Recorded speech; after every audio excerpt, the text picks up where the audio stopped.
11h06 da manhã desta sexta-feira, a gente vai direto para a China, para Pequim, porque nesse momento fala o ministro da Fazenda, Fernando Haddad, sobre a estabilização do dólar e também os 15 acordos bilaterais fechados entre Brasil e China. Vamos ouvir.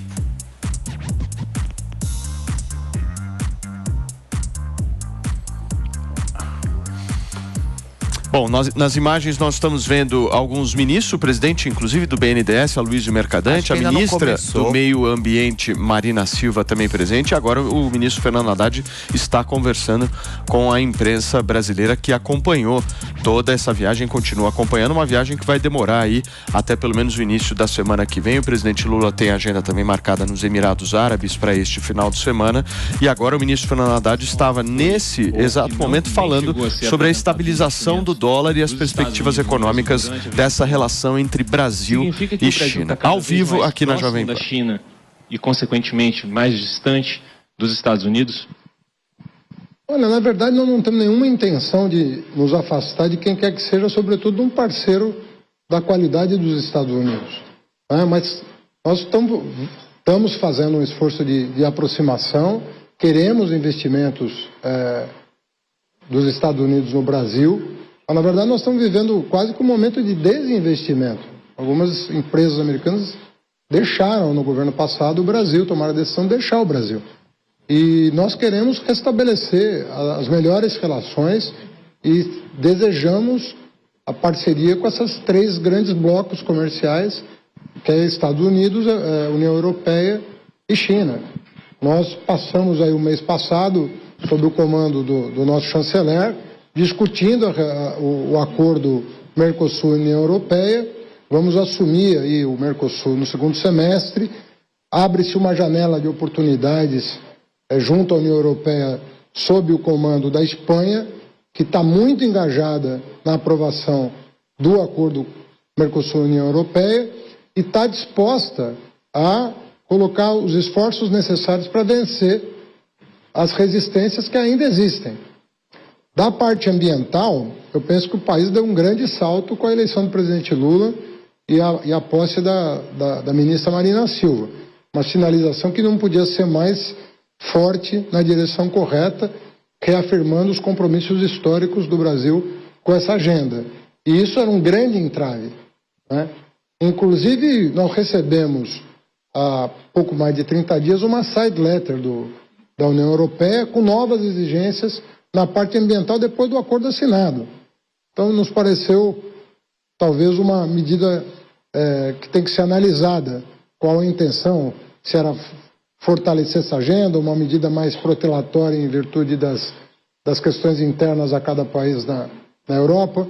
Mas nós estamos engajados no segundo semestre, fazer o esforço necessário para, tanto da parte do Mercosul, que há também uma ou outra resistência a ser vencida, como no caso de 2 ou 3 países da União Europeia, que ainda têm dúvidas sobre a aprovação. Mas o desejo do presidente Lula é que o Mercosul se fortaleça e que o bloco Mercosul, que pode ser ampliado, nós até pedimos para o Senado avaliar a entrada da Bolívia, que pediu há muito tempo a entrada no Mercosul, fortalecer o máximo possível a América do Sul, para que, em bloco, nós possamos negociar em condições melhores acordos comerciais com Estados Unidos, União Europeia e China, né? Então, não há nenhuma preferência do Brasil, pelo contrário, nós queremos ampliar ao máximo as parcerias, como, aliás, o presidente Lula fez durante seus 2 mandatos. O incremento do comércio exterior do Brasil foi o maior da nossa história. Então, o presidente Lula tem consciência disso. Ministro, boa noite. Simone Iglesias, da Bloomberg. O governo espera alguma reação aí dos Estados Unidos por essa reativação dessa parceria mais sólida em todos os níveis com a China? E eu vou fazer uma segunda pergunta só porque é um detalhe técnico. O embaixador Galvão falou da declaração conjunta que saiu às 10 da noite. Eu gostaria de saber se o artigo 27 permanece ali, se a China topou aquela parte que fala no aprofundamento da negociação das moedas locais. Obrigada. Saiu essa... Obrigada, embaixador. tinha uma previsão de aprofundar os estudos nessa direção, de um comércio bilateral em moeda local. Eu acredito que deve estar na declaração final. Mas essa confirmação o embaixador pode dar. Mas e a reação dos Estados Unidos? Reação dos Estados Unidos? Olha, a reação que eu espero é mais parceria com os Estados Unidos. Né? Essa é a reação que nós esperamos. O Brasil não pode ficar... Nós temos que vencer a etapa anterior de isolamento do país. O país não pode estar isolado de ninguém. O país é grande demais para ficar escolhendo parceiro. O Brasil não tem tamanho para fazer parceria, né, com esses grandes blocos e outros países em acordos bilaterais. Então não faz nenhum sentido você fazer a opção entre se aproximar de um para se afastar do outro. Tudo que a área econômica quer, com o patrocínio do próprio presidente e o braço diplomático do Ministério das Relações Exteriores, é voltar à mesa. O Brasil, né, o Lula fala toda vez, o presidente Lula, o Brasil voltou. Qual é o sentido disso? Voltou para o mundo, não é para um lado ou para outro. E a nossa intenção é aprofundar as parcerias. Nós vamos lançar vários projetos de PPPs, convidar o mundo a participar. Nós temos uma agenda importante na área do saneamento, por exemplo, que é a promessa de universalização em 10 anos. Isso vai exigir muito capital e nós sabemos que o Tesouro vai dar aval para as parcerias. Nós não temos empresa de saneamento, o governo federal não tem empresa de saneamento, mas nós vamos aportar o aval necessário para que as empresas privatizadas ou públicas possam fazer o compromisso de universalização com apoio federal, e isso para falar só de uma área, só de um setor. Mas tem todos os outros, ferrovia, rodovia, é muita coisa para nós caminharmos sozinhos.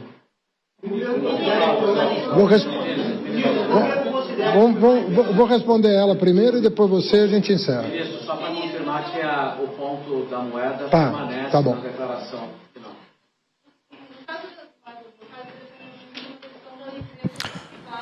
Para você que está no rádio, nos acompanhando, são 11 horas e 14 minutos. A gente está acompanhando a entrevista coletiva do ministro Fernando Haddad diretamente de Pequim, na China, depois do Brasil assinar alguns acordos com o país.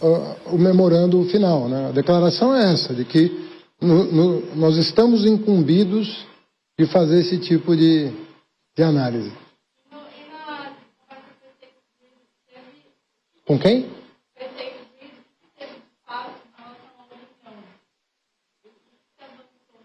Ali foi interessante, porque a reunião com eles, primeiro que a notícia que eu recebo do mundo inteiro é que o Brasil tem a melhor regulação do setor elétrico, uma das melhores do mundo. Então todo mundo tem interesse em investir no Brasil. Obviamente que foram feitas considerações de ordem ambiental, respeito às reservas, aos traçados e tudo mais, mas todo mundo tem muito interesse em investir no setor elétrico brasileiro. Tanto é que nunca faltou investidor para esse setor. É um setor que, depois de bem regulado, trouxe muito mais notícias boas para o Brasil do que ruins. Né? Nós estamos aí com reservatórios cheios e matriz elétrica praticamente integrada com poucas lacunas a serem preenchidas. E os editais vão sair para garantir essa integração final e não só aqui, mas em Davos, nos Estados Unidos, a pauta de energia elétrica era: não mexam no marco regulatório, estamos dentro, né? Qualquer edital que sair, nós vamos participar. Sobre a região do Metrópolis, o governo considera que foi mais bem tratado aqui na China do que em Washington, quando o presidente Joe Biden, uma visita que foi criticada pela falta de resultados práticos? Olha, do ponto de vista gastronômico, eu diria para você que esse último jantar vai deixar boas lembranças, tá bom? Obrigado. Muito bem, gente. Tá aí a entrevista coletiva do ministro Fernando Haddad, que você acompanhou ao vivo aqui na Jovem Pan, direto da China, trazendo mais detalhes aí dessa parceria, falou da questão da estabilização do dólar, dentre outros assuntos. Eu posso repercutir um pouquinho com a turma, Mari, aqui, porque é o seguinte: Eu quero uma avaliação de vocês sobre essa viagem da China, porque eu acho que tem um ponto interessante, Leozinho. O Lula, em 100 dias, conseguiu ir para os Estados Unidos e para a China. E se tem uma coisa que... A Antônia caiu ou não? Antônia, acho que... Tudo bem com a Antônia? Que estranho, mas enfim. Vocês que estão no rádio não entenderam nada, mas é que a Antônia acabou tropeçando aqui. Vez que ela e o barulho ela foi fica um pouco alto. Mas enfim, voltando à coisa do Lula. O Lula foi para os Estados Unidos e eu senti, não sei se foi a mesma avaliação que você vai ter, mas eu senti que o Biden não deu muita moral, no final das contas. Se você pegar algo palpável que o Lula tenha trazido para o Brasil dessa viagem com os Estados Unidos, eu não conseguiria saber dizer ao certo. O Lula está sendo muito pragmático de olhar para a China e falar o seguinte, a China pensa como eu, a China também é de esquerda, a China tem essa coisa, esse approach maior comigo. E querendo ou não, a China, eu acho, é o país que fez o Lula. Ser o Lula o que é? Porque se não fosse a China, não teria o boom das commodities que a gente viu em 2003. O boom que trouxe todo esse lado positivo para ele. Você acha que ele está olhando para a China de uma forma muito pragmática, sim ou não? Eu acho que não só o Lula, mas o mundo, né, está olhando para a China de outra forma. Nos últimos 4 anos, o Brasil transformou-se num par internacional. Não é respeitado por nenhum país do mundo, pelo mundo desenvolvido. Era matéria no The Guardian, era matéria no The Washington Post, era matéria nos maiores veículos de imprensa do mundo, falando das aberrações que aconteciam na gestão Bolsonaro aqui no Brasil. E nesse quesito foi uma luz no fim do túnel, do ponto de vista internacional, diplomático, papel que o Brasil sempre cumpriu de maneira exemplar, sendo sempre aquele que abre a Assembleia das Nações Unidas, desde Oswaldo Aranha e afins. O Brasil cumpre um papel fundamental. O Brasil, para você ter noção, Paulinho, foi convidado na história 5 vezes, agora é a 5ª vez, para participar da reunião do G7. As 5 vezes foram em gestões Lula. Primeiro lá em 2003, assim indo, e agora é a 5ª vez na gestão Lula. Então, quer dizer, o Brasil ele vem recuperando o seu protagonismo internacional, realmente agora está sentando à mesa daqueles que de fato importam, daqueles que de fato tomam decisões. E a China, é inerente que a China será a maior economia do mundo em questão de 6, 7 anos, e o mundo está se preparando para isso. Inclusive, se você pega um comparativo dos últimos 30 anos, os Estados Unidos eram os maiores exportadores e parceiros comerciais de todas as nações do planeta. Hoje a China engloba quase todos. Aqui na América do Sul, se eu não me engano, só a Colômbia que ainda tem como principal parceiro os Estados Unidos, alguns países da Europa Ocidental, Reino Unido, Portugal, que tem uma parceria maior com os Estados Unidos, mas para você ter noção, a Alemanha tem uma relação maior com a China do que com os Estados Unidos do ponto de vista comercial, a Espanha, todos os demais países europeus. Então, agora a China vai quebrar o padrão monetário internacional.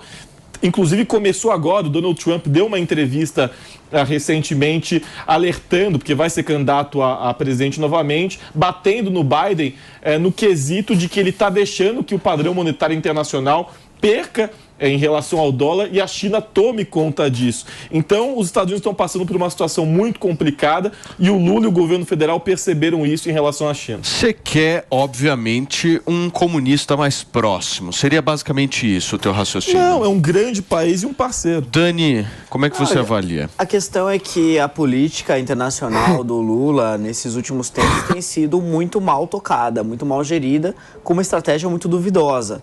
Isso não é uma análise só minha, é uma análise que a The Economist, a Foreign Policy, algumas das principais revistas aí de análise econômica e política do mundo também ecoam, né? O argumento aqui do Léo foi mencionando algumas matérias ofensivas ao último governo, que de fato fez uma política internacional muito aquém daquilo que devia, mas a estratégia do governo Lula hoje é considerada por vários especialistas como uma estratégia que é inocente e megalomaníaca. Por quê? Porque ao invés de focar na expansão da influência do Brasil na América Latina, onde a gente de fato tem uma função e uma possibilidade de ter uma influência maior, e também em assuntos climáticos, que o Brasil pode ser o grande protagonista de um dos principais assuntos de política internacional, a gente vai lá para o outro lado do mundo para querer influenciar em guerra com Rússia e Ucrânia. Mas é onde tem dinheiro. Mas eu acho que o Lula, mas eu acho que o Lula está mais de olho na China do que no Brasil. Uma das agendas do Lula ali não é nem econômica, é tentar influenciar ali o Xi Jinping para criar um bloco de paz para a guerra da Rússia. Sim. Então ele tem esse plano megalomaníaco e ele é visto pela comunidade internacional como alguém inocente. Deixa eu só pedir para vocês serem bem breves, que a gente tem muita coisa ainda no programa hoje. Beraldo, faz um comentário rápido, por favor. Não, rapidamente. É o seguinte, a gente teve a oportunidade, como você falou, Paulo, da relação com a China durante os governos do Lula anteriormente, trazerem riqueza para o Brasil. Mas aí fica a pergunta, o que isso gerou de fato para o Brasil? Gerou uma crise enorme que culminou com o impeachment da Dilma. Agora, nós não temos um projeto para que, no Brasil, a gente consiga absorver parte dessa riqueza para o desenvolvimento do povo brasileiro. A gente continua sendo uma figura que fica agitando nesse discurso de querer ter uma nova moeda que concorra com o dólar, mas a relação entre China e Estados Unidos ela é muito forte. A China é a principal compradora de dívida americana e os Estados Unidos têm produção de boa parte dos produtos são consumidos lá na China. Então não é simplório como faz parecer Lula e Haddad.